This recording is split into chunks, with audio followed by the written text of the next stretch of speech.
Friends, family, brothers and sisters, you're welcome to Trends Week. In this episode, we bring you stories all over the country and on social media. In this episode, we bring you some stories about Konkonsa and then Abna Koko. Ebisu Sufri, that of Asamojan this week in Sembi Koso Efanaho, Arnold and Shatawali, a whole lot. And yeah, Wakokani Enka. And also Chini Jonas and Sembi Bai. Wayne and Sempi near the bro for this episode as Trends Week. Yashasi and Yashasi free Abna Koko Ene Kokonsa. Eugene Nkansa Edinburgh Muse, he has been licking and all that. He be friend of Tafri Boomski, he be friend of Listowell, a whole lot of names. Abna Koko PM'd Kokonsa and then he spoke with him. Sa texty by say Abna Koko apologize to chair Eugene Nkansa or the Peace FM Kwesi Abuaji entertainment review show iso. Na Kwesi Abuaji ye nim kwan phone free and Kokonsa ensem on one kasa personal phone ekodi Kwesi Abuaji ensem. Na omo kenkan messages ni bebre. Pesi etie ensem a Kwesi Abuaji kenkan e di tudwa e woni entertainment review no so. E sha se fi say o. I know. Sanatio. Nah, but wow. I can't believe you have reduced our over 6 years of our relationship to just licking and posting. I can't believe it. Cause watermark, I can't see. No, it goes way beyond that. Maybe a watermark mean who be a for, I'll skip it. Unfair statement to me. I am sorry. That was insensitive. I apologize. Now with the watermark na jikora me hu ni aka no because watermark no ajinsem kra. But there's another one too. Ewahanum says I don't know. Where are you? Home. Okay. I wanna make you my friends emojis be at honum saying I need money than coming. Hey. I wanna come. No actual N. No the question mark as well. Muna motiase, mementiase. After some messages here, Kinkai ewo entertainment review Kwesi Abuaji Kinkai some messages he pursue Abna Koko out ebekasai or beka honsempi or the evidence so by. Asemo kan yinana say she apologized to Kokonsa. Yes, it is true say she apologized because who said no even if Sonini will be being poor, it shouldn't have been that public. It no apologize here. But Eugene doesn't even deserve the apology to the extent so ultimately call a Peace FM entertainment review. So no me ko kinkai or private messages in there. Then she would also release all the other WhatsApp chats that they have. Whatever I said about you, like I really shouldn't have said it that way. But I've really seen who you are. Like you're a big, bald snake.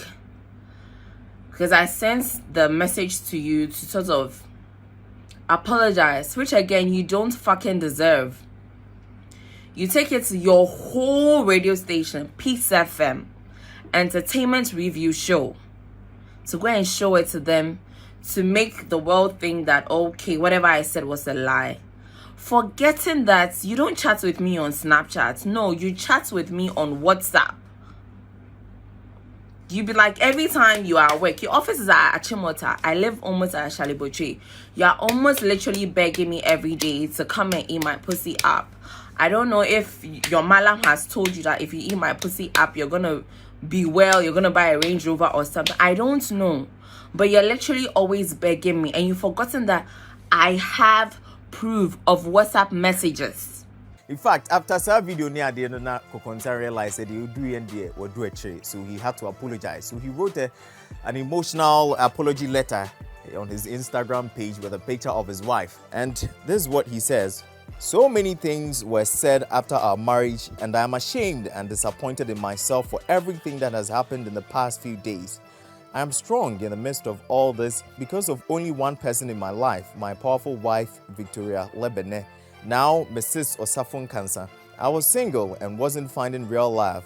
I never knew I would find a permanent place in the heart of one woman, but guess what? I chose to marry the forever beautiful Victoria Lebene. Some said I married a slave queen, some said I like big ass, so it would never work. And some said I was too broke to marry her, but she came in and changed everything that was said.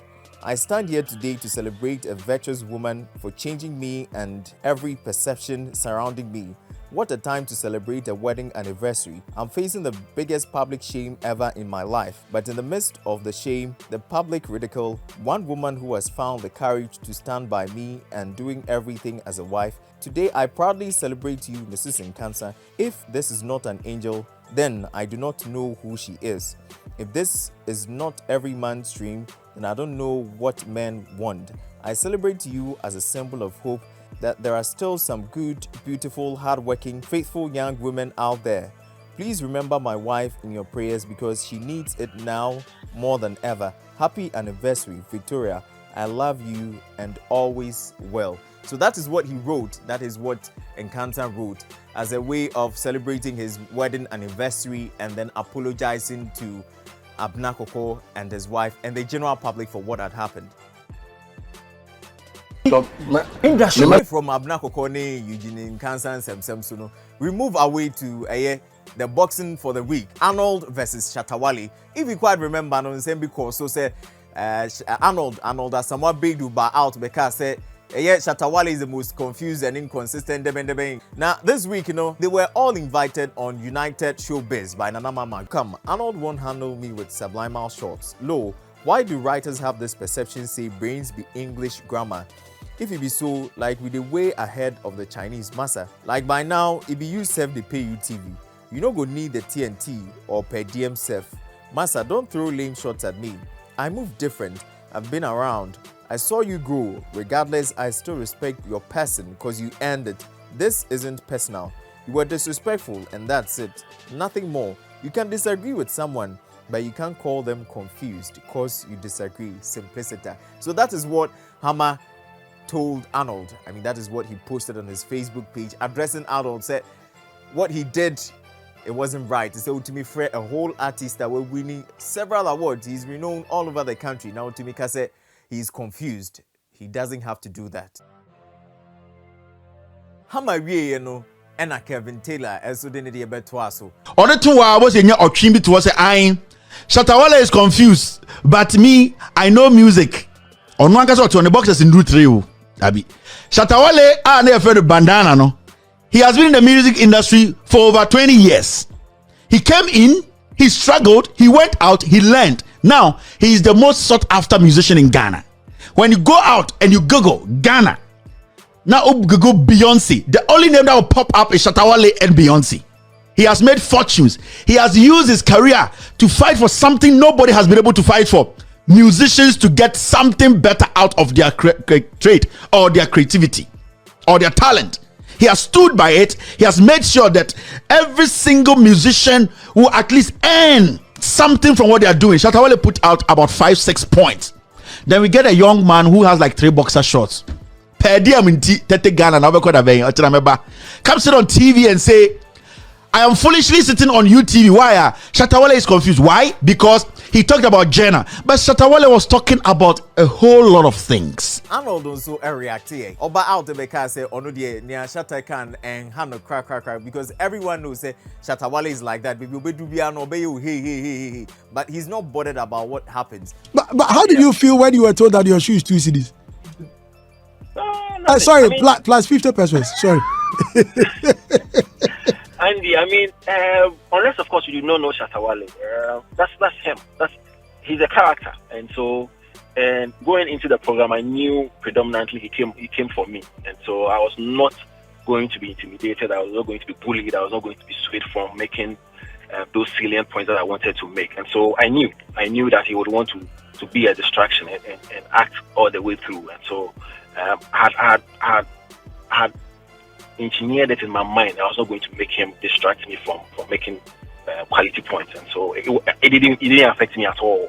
Yeah, this week our host MBC, a very sad story. A bullion van was attacked by robbers, and it resulted in 1 police officer being shot dead, and then 1 woman in her shop. Now, say media now nodding. A lot of people from eyewitnesses. The robbers kept shooting all over the place, and that is what resulted in the police officer and that of the woman being shot. Ne otimo catch IGP no ni Jimmy man nya san kwase ade ne bio. Every bank be organ be supposed to use bulletproof car. Glass unkwa after say bullion vanny who semi buy and also did not to mu say he's disappointed in the IGP say and that of the government of Ghana say we cannot ensure say a Ghana we you bet me use bulletproof bullion vans also on tiase we see me a video do near TNC more kind my Jimmy Clado ah bang this care con the car and glass and front and back supposed to be bulletproof muntie the American and every police in be a money better bang cam be a free nako nyasa mundi police for in every bang cam kwasiafo mamu nyimi sankun innocent people. Every police in Libya, more than better, Mubiano. Mutie me, mu make sure so or she bulletproof. Pasia for bulletproof, no boy saying, ah, Mutimitofi or East Lego, the man shall one. Away from Bullion Van Hunsem Samson, then we move on to Asamoah Gyan. During this week, a Euro match between Denmark and then Finland. Now, one of the Denmark players, Inter Milan star, a friend said, Christian Eriksen, during the course of the match, he collapsed. The initial thinking was that he was dead, but it was found that he wasn't dead. So a lot of people came out and then they were trying to, with messages of encouragement and trying to, with prayer and all that, trying to hope that he would come back to life and all that. Now, Anona Asamoah Gyan posted here on his Twitter page. I mean, he sent a tweet with a picture of Christian Eriksen. I was like, come on, King. This tweet he just sent, people trolled him on social media. Kofo Kansimpi. Now I'd like to read some of the tweets so that we listen. This is from Ayikoka. Or say, Fabor no mas Steven Apia Mbokeke. Oh, chairman. Well, we move. And this is from Gary Vice Chancellor. Or say, if you score the penalty like Inogu collapse, the shock of you missing the penalty made him collapse. This from John Dramani Mahama. Jan, I beg you, go play the next year's World Cup for the Black Stars because the team they lose great legend. I mean, a whole lot of comments were out. People trolled him all over on social media. Now, other people also drew these people's attention. Say they don't agree with them because Asamoah Gyan is Ghana's legend and he's done a whole lot for the country. So they are not in favor of what they are saying. Say Asamoah Gyan should have scored the penalty. So they were advising that as a country, the only way we can move forward is to forget about the past. And we should stop hunting Asamoah Gyan for that penalty loss 11 years ago. Ronaldo has met Asamoah Gyan's record. He has beaten his record as being the second player in football history to score 9 consecutive major international tournaments. Now, everyone said Ghanaians don't appreciate Asamoah Gyan, but it is so surprising that Asamoah Gyan's record has been held for a number of years. Now, the only one who has been able to break it is Ronaldo. Asamoah Gyan was holding such a record. People don't appreciate him for what he did, but this is the only time, and the record now are holding all over the world for over 5 years has been broken by Cristiano Ronaldo. This is how we draw the curtains down on Trends Week. I hope you enjoyed it. This episode came out with a lot of interesting trending stories. Would want you to like, comment, share, and subscribe to our YouTube channel Tag Trends. Would also want you to switch on your notifications button. My name is Nana Kwajo, and bye-bye for now. See you in our next episode.